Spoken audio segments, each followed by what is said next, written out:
paling baik adalah teknik yang dikuasai guru. Kembali lagi guru. Teknik yang terbaik adalah teknik yang dikuasai guru. Nah, untuk mensiasati 30 anak, guru satu bagi kelompok. Bagi kelompok, 4 kelompok, atau 5 kelompok silahkan. Dibagi kelompok. Per kelompok ini nanti pilih yang terbaik, pilih anak yang bisa membantu kita. Ini nanti akan menjadi teman dewasa. Jadi nanti per kelompok ini kan 4 ya, satu-satu yang kita pilih itu nanti akan anak ini yang akan membantu kita, Jadi ketika pembelajarannya, contohnya hari ini proyeknya adalah menyusun balok setinggi dewasa kita. Nah, nanti yang mengarahkan anak-anak ini, dan ini di lembaga saya sudah berjalan gitu. Anak-anak ini, yang satu anak ini per kelompok ini yang kita percaya, nanti kita kasih kepercayaan terhadap mereka. Kalau bisa seandainya mampu semua bergantian, per kelompok ini bergantian jadi anak ini. Ini sangat membantu proses pembelajaran. Setiap sesuatu langkah-langkah yang kita ambil, yang terpenting adalah pertama kita mengkondisikan diri kita dulu, emosional kita. Jadi manajemen emosi untuk guru itu penting gitu. Jadi ketika kita sudah manajemen emosi kita ini sudah benar-benar ready keadaan kita, ke depan insya Allah anak-anak akan terkondisikan. Nah, kenapa tidak berhasil rata-rata muridnya akeh ini? Jadi ketika emosional kita ini sudah nggak tertata, nggak akan berhasil pendidikan. Terutama adalah diri kita dulu. Jadi penting seorang guru belajar manajemen emosi. Baik Ibu, terima kasih tipsnya. Catatannya ada 2 Ibu ya, manajemen emosi. Kemudian yang kedua tadi, itu tadi menjadikan murid yang artinya sudah mampu untuk jadi asisten kita di dalam kelas ya Ibu ya. Iya. Baik. Semoga menjawab atau memberikan tips juga buat kita tahu kelebihan dan kekurangan. Kekurangannya nanti akan kita carikan solusi. Setelah kita carikan solusi, ketemu solusinya, kita angkat ini menjadi sebuah kelebihan. Ya kayak contoh tadi, seandainya gurunya kurang berkarakter kedisiplinan, berarti kita harus ngangkat disiplin. Enaknya benar disiplin ini bagaimana ya, kan gitu. Enaknya bagaimana, solusinya apa ya biar tercapai semuanya. Nah, kan gitu ya. Artinya kalau kurang disiplin, misalkan diberikan pelatihan atau mungkin motivasi tentang bagaimana menjadi cara disiplin ya Bu ya. Kalau di lembaga saya itu ada yang namanya proyek kebaikan. Setelah 1 menit mereka harus melakukan proyek kebaikan. Wah, boleh diceritakan Bu, itu siapa tahu menjadi tips setelah 1 menit, apapun alasannya, entah sepeda bocor atau ada tamu, ada gini, pokoknya alasan apapun tetap harus pakai proyek kebaikan. Proyek kebaikan yang mereka lakukan ini walaupun 1 menit 5 proyek. Contohnya proyek kebaikannya hari ini di sini kan ada makan bersama ya, tiap hari anak-anak yang mengambil makanan dari dapur ke kelas itu dia boleh pilih pokoknya. Boleh menraktir teman, boleh menyapu kantor, boleh, atau apa, pokoknya proyek kebaikan 5 dalam 1 hari. Ini jika proyek kebaikan ini nanti terus-menerus dia lakukan, nanti kita total dalam 1 bulan atau 1 tahun, jika banyak kan ada SP1. Ini akan ada yang namanya mahkota kehilapan. Ya, jadi dia menyandang mahkota kehilapan dalam 1 tahun. Baik Ibu. Nah, ini kan harus tersusun di KTSP juga kan gitu ya. Nah, ini contoh pertama. Sudah kita temui, kita menemukan yang namanya kekurangan kita, temuannya, dan ada solusi. Contohnya solusinya adalah ketika kita ke anak-anak ya, lebih ke anak-anak itu yang namanya pendidikan karakternya berkurang, berarti kita pakai penyelesaian dengan acibika, ajarkan, contohkan, biasakan, kolaborasikan. Acibika. Yang lain boleh pakai program yang lain, inovasi kan jadinya. Oke, sudah selesai. SDP refleksi diri sudah selesai, terus tujuannya kita tahu karena yang dipertahankan itu apa, akhirnya kita susun yang namanya visi.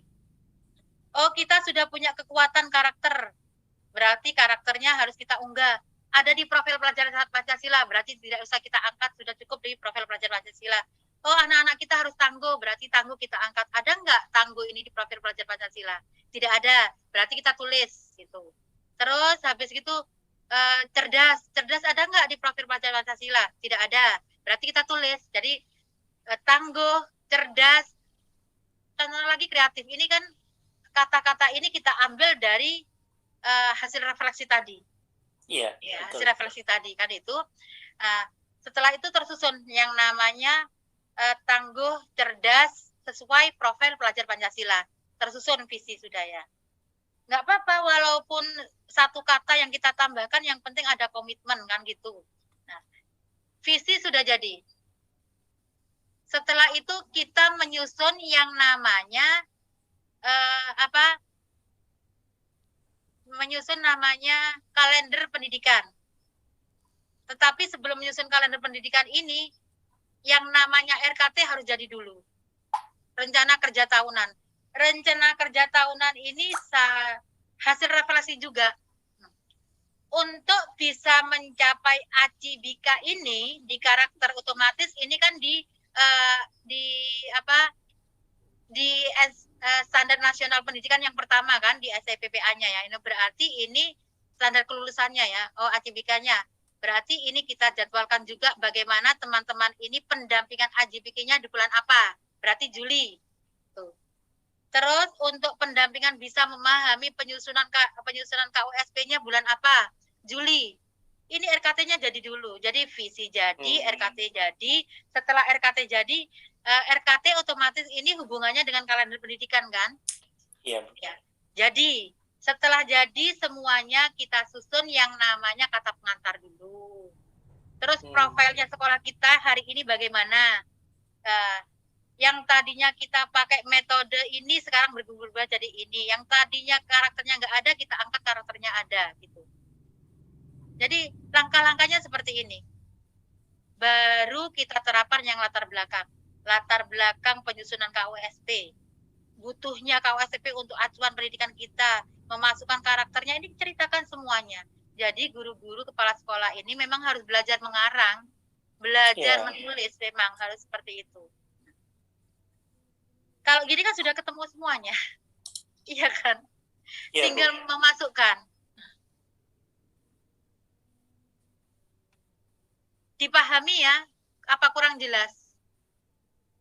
Ya, semoga ada bayangan ya Bapak Ibu guru sekalian tentang tips singkat tadi dari Bu Ida, bagaimana cara menyusun. Nah, sedangkan kita sendiri kadang masih bingung juga gitu untuk memasukkannya ini di part apa, sedangkan di ada, kalau tidak salah ya Bu ya, kita ada di bagian intrakurikuler, kemudian ada di ekstrakurikuler, dan ada profil pelajar Pancasila sendiri gitu ya Bu ya, di KWSP-nya, di dalam KWSP-nya. Nah, bisa berikan kami contoh Bu untuk memasukkan ke dalam intrakurikulernya, kemudian ke dalam ekstrakurikulernya, ke dalam profilnya itu sendiri dalam menyusun ke KUSP-nya gitu Bu. Bu Rina ngetes apa gimana ini? Saya tanya Bu. Saya tanya. Karena kemarin masih ada sedikit miskonsepsi dari saya sendiri dengan ketika kami mempelajari PMM, dengan adanya kami bisa bertanya langsung dengan narasumber yang Masya Allah subhanallah keren banget ini, guru saya, senior saya, dan ini teladan saya ini Bapak, jadi saya bisa ya, yang pertama intra, yang kedua ekstra ya, yang ketiga memasukkan profil pelajar Pancasila itu sendiri ya. Nah, jika kita pahami betul ya, kita pahami betul satu persatu dari profil pelajar Pancasila, nah itu lebih ke jati diri PAUD yang harus kita utamakan kan gitu ya. Jati diri PAUD ini tergantung dari lembaga kita masing-masing menentukannya itu bagaimana. Nah, kalau kita letakkan di intra, langsung jati diri PAUD-nya, kira-kira berhasil apa enggak? Kalau pengalaman saya enggak berhasil. Ya, jadi entah itu di ekstra, ditaruh di ekstra, peletakannya di awal atau di akhir, untuk jati diri PAUD ini harus kita bangun duluan. Kita bangun duluan sehingga ketika ini berhasil, kegiatan intranya di dalamnya, di kegiatan intinya nanti akan berhasil dengan sendirinya. Jadi contoh yang konkret di sini, nilai agama dan moral, pembiasaan menghormati terhadap orang tua, pembiasaan untuk datang ke sekolah tepat waktu, itu kita masukkan di ekstra semuanya. Ini di awal 1 bulan pertama. 1 bulan pertama, kami tidak ada yang namanya kegiatan menulis, membaca, berhitung, LKS, atau kegiatan proyek lainnya, tidak. Proyeknya adalah proyek jati diri. Proyeknya adalah proyek jati diri sehingga berhasil. Jadi ketika kami di lembaga kami ini, anak-anak dikasih pasir pun suruh mereka itu, ayo kita membuat istana pasir. Mereka nggak akan lempar-lempar. Mereka nggak akan dibuat mainan melempar ke temannya karena jati diri PAUD-nya sudah tersusun dengan rapi. Jadi tergantung pemilihan kita peletakannya itu di mana. Nah, kalau kita melihat mengacu lagi ke kurim ke K13 ya. Nah, ini jati diri PAUD ini diinkludkan dengan intranya sehingga keberhasilannya kurang maksimal. Kalau jati diri PAUD-nya, kalau ekstranya ini sudah profil pelajar Pancasilanya ini berhasil, baru kita integrasikan dengan kegiatan yang di intra gitu. Dipilih sendiri sesuai dengan kapasitas lembaga bagaimana bisa memilih. Awalnya dulu ketika saya melakukan ini banyak tentangan. Kok bisa itu ya nggak bisa diinkludkan? Nanti dikolaborasikan setelah berhasil jati dirinya ini. Jadi kalau menurut saya profil pelajar Pancasila ini diletakkan di pondasi dasar dulu di awal. Awal ini kita jangan kegiatan-kegiatan yang sifatnya itu membutuhkan media yang buahnya anak-anak belum menguasai memakainya. Nah, ini akan jadi berantakan, kita yang nggak akan bisa menguasai kelas nantinya seperti itu. Jadi itu sekaligus trik kita untuk menguasai 30 anak dalam satu kelas. Jadi kalau mereka tertata jati diri PAUD-nya anak-anak sudah berhasil, 50 anak pun dalam satu kelas jika satu guru masih terkuasai gitu. Bu Rina ini luar biasa loh, IKM-nya keren banget. Jadi kelembaganya, perjuangannya luar biasa sampai berhasil ya. Wah. Tapi ya, keren. Jadi Bu Rina ini tinggal mengembangkan sedikit lembaganya karena di dalamnya IKM-nya sudah keren. Kalau menurut saya IKM-nya sudah berbagi, tidak di tahapan IKM yang satu, bukan yang mandiri, yang bukan perubahan, sudah berbagi kalau menurut saya. Tinggal bagaimana Bu Rina ini mengemas menjadi kemasan yang luar biasa, bisa terbeli oleh masyarakat dengan harga branded gitu loh. Amin. Amin. Ya.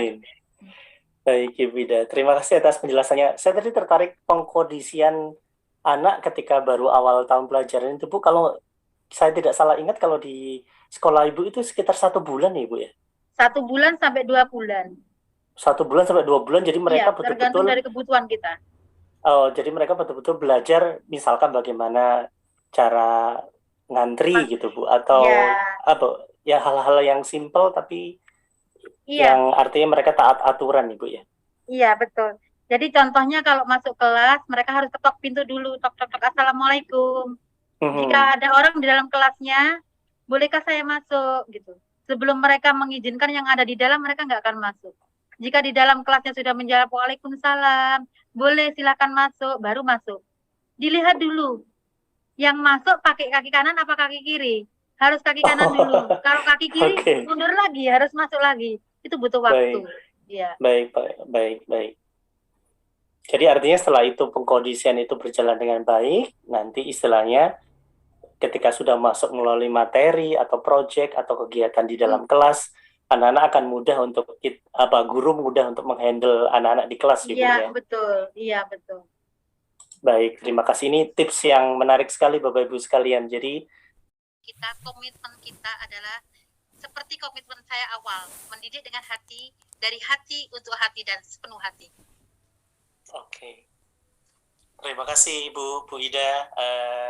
Semoga nanti lancar juga acara setelah ini, Bu. Amin ya rabbal alamin. Nanti insya